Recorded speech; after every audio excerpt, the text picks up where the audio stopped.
बिस्मिल्लाहिर्रहमानिर्रहीम। मियाँ बीवी का रिश्ता। बीवी की खुशियों और ख्वाहिशों का ख्याल रखना शौहर की ज़िम्मेदारी है, क्योंकि वो आपके अलावा किसी से नहीं कह सकती। शौहर का प्यार, वक्त, तवज्जो ही बीवी के लिए सबसे बेहतरीन तोहफ़ा है। औरत शक कभी नहीं करती, मगर वो पूछती रहती है।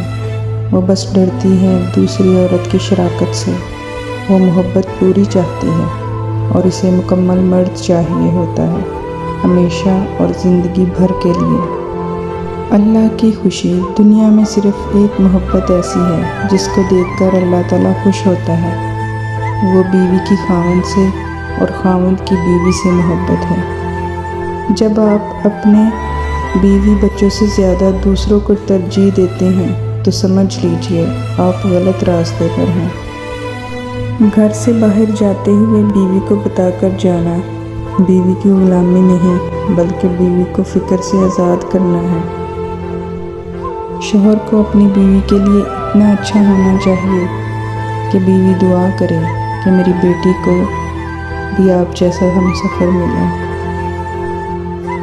अपनी बीवी के ख़िलाफ़ किसी को बात करने का मौका न दे, क्योंकि बावकार शौहर अपनी बीवी के वक़ार और इज़्ज़त नफ्स का खुद ख्याल रखता है।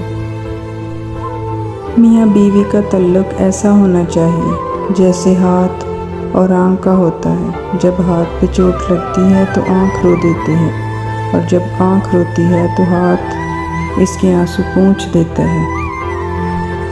हम सफ़र से मोहब्बत करके तो देखो, उससे ज़्यादा कोई और मर्द खूबसूरत लगेगा ही नहीं। बीवी का एतमाद। बीवी जब अपने मसाइल शौहर को बताती है तो इसका ये मतलब नहीं होता वो शिकायत कर रही है, बल्कि वो आप पर एतमाद करती है। और अल्लाह ताला ने अपनी बीवी को सीने से लगाकर उसे मोहब्बत का एहसास दिलाने पर भी सदक़े का सवाब रखा है।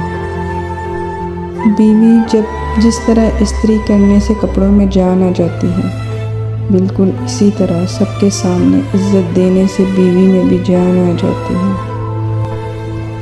बीवी अपने शौहर से इस वक्त तक लड़ती या ज़िद करती है जब तक इससे प्यार की उम्मीद होती है।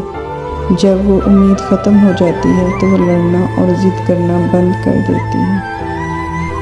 शौहर और बीवी। जब शौहर अपनी रूठी बीवी को प्यार से मनाता है तो अल्लाह पाक को उसकी ये अदा बहुत पसंद आती है। शौहर से फरमाइशें करने का मज़ा ही और है। वालिदैन की लाडली तो हर बेटी होती है, अपने हम सफ़र की लाडली होना किस्मत की बात है। शौहर अगर घर से दूर हो तो लोगों से भरा हुआ घर भी औरत को वीरान और खाली लगता है। मैं चाहती हूँ मैं तुम्हारे साथ खाना काबा का तवाफ़ करूँ। मैं तुम्हारे एहराम का कोना पकड़ के तुम्हारे कदमों पे कदम रख के चलूँ।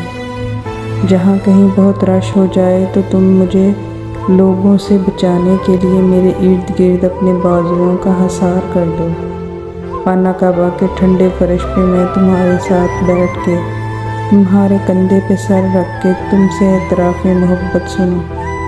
मैं तुम्हारा हाथ थाम के अपने रब्बुल आलमीन से कहूँ, मैं आपके घर इस इंसान का साथ हाथ थाम के आई हूँ। मैं कल रोज़े क़यामत भी आपके रूबरू इस इंसान का हाथ थाम के आना चाहती हूँ।